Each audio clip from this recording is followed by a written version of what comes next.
है मार खलारी निकोल ले भगवती गाड़ू हम खलारी का हम कोनो मुर्गा है का खलारी चल के रास्ता हम जाता है यही नहीं है का रे संतोषवा जी भाभी ई बताओ तई पढ़ी लिख के तय का बनबे मुंशी बनबे दरोगा बनबे कलेक्टर बनबे जज बनबे का बनबे भाभी पढ़ाई कर रहा हूँ जो मेरे नसीब में होगा वो मुझे मिलेगा।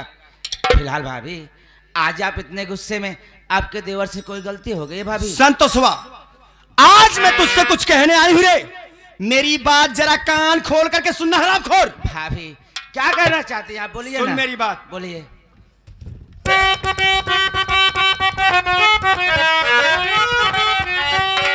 आज से बंद देवरी पढ़ाई करो आज से बंद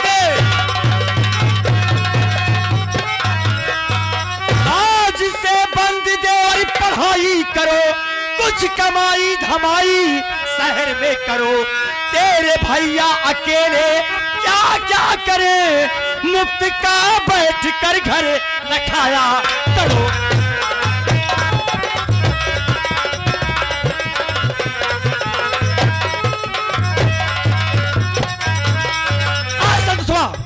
आज से तोर पढ़ाई लिखाई सब बंद शहर में जाके कुछ कमाई धमाई करे काहे से कि घरे खर्चा नहीं चल पाओ।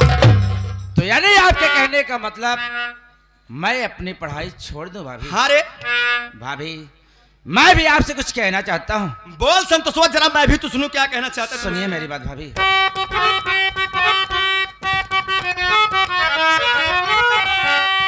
कोर्स का वर्ष चल रहा है मेरा अच्छा अभी अपनी पढ़ाई छोड़ सकता नहीं। क्या बोला रे? आता भैया की कमाई न तेरी सुनू मैं पढ़ाई से मुंह मोड़ सकता नहीं।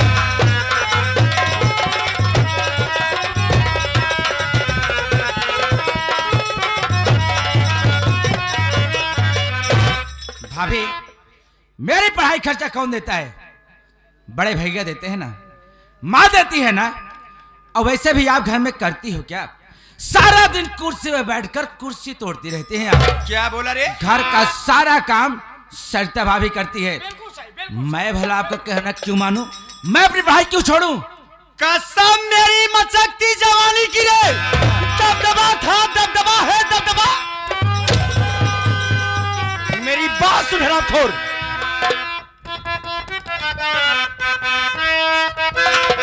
और मेरा हुक्म तुझको बजाना पड़ेगा।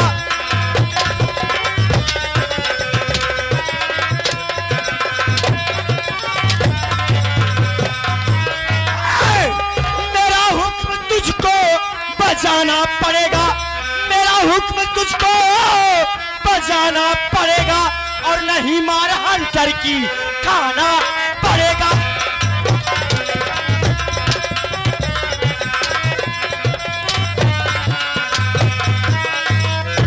जुबा तू लड़ाया है मुझसे संतोषवा जुबा तू लड़ाया है मुझसे संतोषवा और तुझे काफी मुसीबतें उठाना पड़ेगा।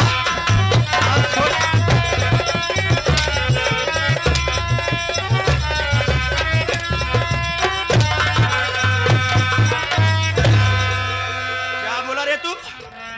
हमार का खलारी निकोल ले भगवती गाड़ू हमार कहना करबे तो भगवती गारे आ देखी त हमार कहा कैसे ना करते भी। मेरी बात सुनो भाभी। बोल हरामखोर।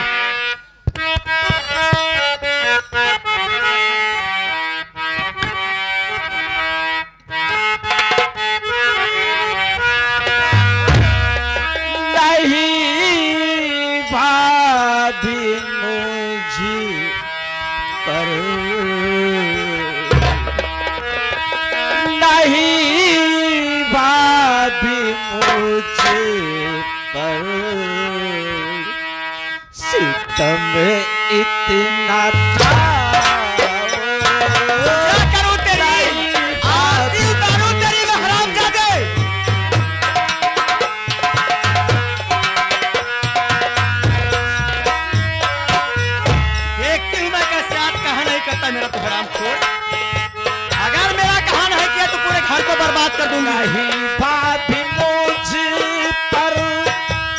सितम इतना ढाको।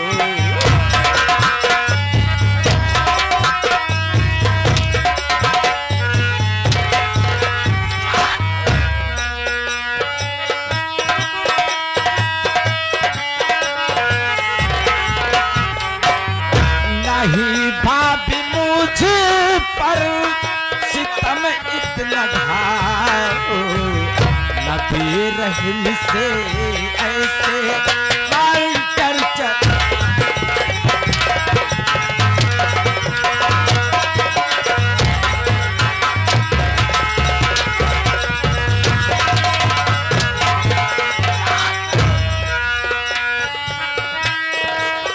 होत बरे सुखे चैन छीनो ना भाभी तुम्हारी।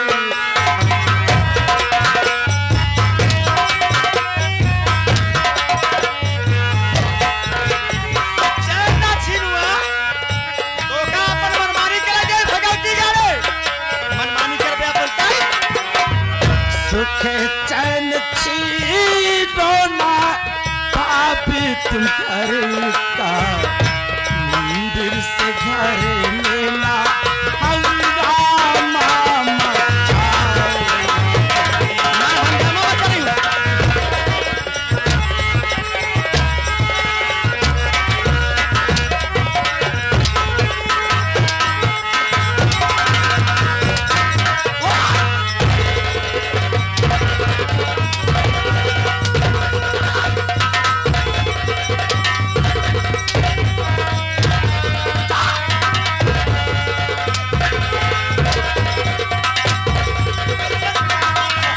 कैसे निकल गए हमारे का तोरी बाप की डाढ़ी। किस लिए दीदी देवर को मारती, किस लिए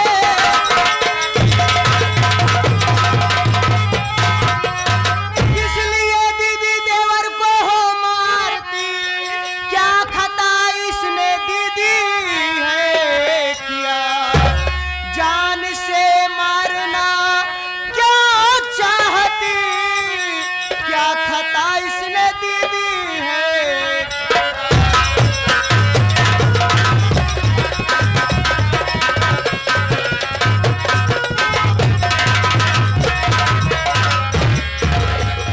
दीदी, आखिर मेरा देवर आपका क्या बिगाड़ा है, क्या गलती किया है जो आज इसकी जान लेना चाहती हो। ए रंडी ए हर जाई राड का बिटिया यही बतिया तेरा से पूछे होते हर जाई तोरा तनी बड़ी मजा रंडी पूछे ने आछे आए हमका उठा के पड़ कैसे उठा के पट के हर जाई कैसे पट के उठा के हर जाई हां एकर गलती जान चाहते हैं ना कहाँ जाने चाहते हैं। देख सरतवा एमे कोनो बात बा ना आई बात सिर्फ इतना ही बा हम आए एका कहे कि देखा संतोष देवर जब तक तोहार एक वो भैया जियत रहन हमार मन से धू दोनों जने मिलके कमात रहन त घरे खर्चा पूरा हो जात रहा। ए रंडी हर जाई राण का बिटिया बेस्या भारी जवानी में अपन भतार तक खाने आऊ बच्चा है हमार भतार अकेले कितना रात दिन कमा रही है कमा के लिए तो कैसा पेला हर जाई मेरे छोटुआ उनका शरीर देखता है हाँ कितना दुबरा गया है बेचारू चुचू को छोहरा हो जाता है। बिल्कुल सही पंचो हमारे भौजी एकदम सही कहा बा बड़का भैया कमात दिन और रात ऐसे पातर दूबर देखा से लकड़ी साथ हो गया है। हाँ अब भौजी देखा था हमारा एकदम भाई से सब मोटान चली जाओ तोहरा बाप के कमाई खाता है हम भैंस दिखाते हैं हम बतावा इस मोटाई जब जनाया रड़ापा चाहा चबरा भगवती गारे रे यह इतनी बात बा लेकिन भगवती गार हमार बात नहीं मानत मोरे हाथे मुठी एक पैसा बान आ रे कैसे घरे खर्चा चलाई हर जाए बताओ डंडी घरे खर्चा कैसे चलाओ तही मोर आत्मा जालता सच तई है रंडी कारे हर जाई कि जब तक जौन बाटे भावना के पापा जियत रहें कमाई के पैसा भेजत रहें और बड़काऊ पैसा भेजत रहें तो आधा तक कमाई के जौन बाटे लई आई देत रहें तो आधा नैहरे पहुंचाई देत रहें। अरे मेरी माई आधा रहा आधा तो वहीं में खाई खूब छोहारा मुनक्का खाई भैंसा मोटानिया और तोर भाई जौन लंगड़ा उ चट्टा हुआ आवत रहा तो बस जौने दिन पैसा पहुंचे तुरंत लंगड़े लंगड़े चला आवे और पैसा लेके चला जाए। हाँ वही तो हर जाई रंडी तोर इतनी बड़ी मजाल हर जाई ताई हमका जवन कहे त कहे हमरे भाई बाप एक बारन कैसे कहे।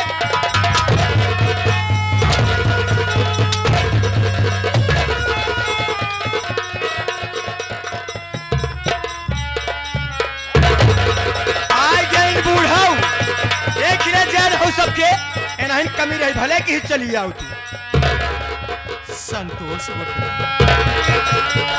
अरे पगला आज ही सब काऊ देखत है रे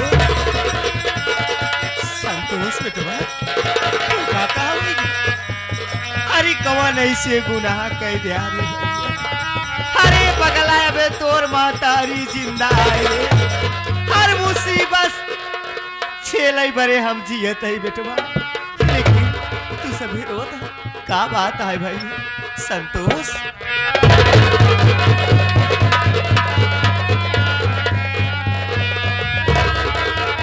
संतोष बेटवा कौन ऐसे गलती कह दिया किसी आज बुलाइए तो नाराज है भैया। बात तो कुछ नहीं है बा। अरे मैं घर में बैठ के अपनी पढ़ाई कर रहा था, इतने में बड़ी भाभी आई, मेरी कॉपी छीन कर जमीन पर फेंक दी। उसके बाद कहने लगी, अरे संतोषवा पढ़ाई लिखाई बंद कर, चार शहर कुछ कमाई कमाई कर, काहे के लिए घर का खर्चा नहीं चल पा रहा है। अब आप ही बताओ ना माँ, अरे मेरी पढ़ाई का खर्चा कौन देता है? आप देती है ना? हाँ भैया बड़े भैया देते हैं ना? फिर मेरी पढ़ाई छुड़वाने वाली क्या करोगी? तो का भगवती का नहीं छुड़वाने तो तुम्हारी बात चलो भगवती।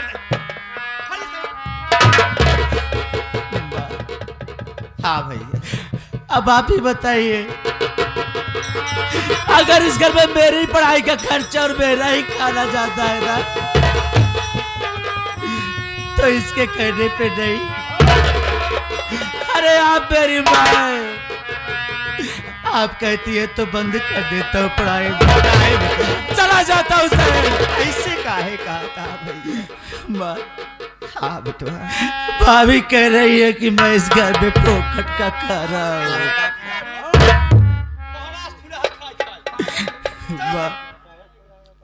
अब आप आइए ना, तो आप ही पूछिए कि आखिर ये घर में क्या चाहती है, क्यों ऐसा कर रही है?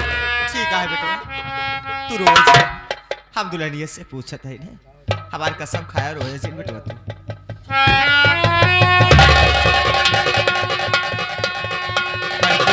बोला बोला जाए बोला छो तो हो बोला अपनी की भाषा निकाला बोला बोला ऐसा ही है ना ऐसे ही जब से उधर हुकूमत छिल रहा हुआ इस घर में आया है ना, तभी से बातों में चाल चलन परिवर्तन हुआ है। आंख निकाले तो हाथ अगर नहीं बता तू, चल सब कुछ देखा है, झुकाई जा भगवती का हमला का होता था क्या बेटवा? ऐसे देख रही थी, ऐसे देखा था कर हम कहा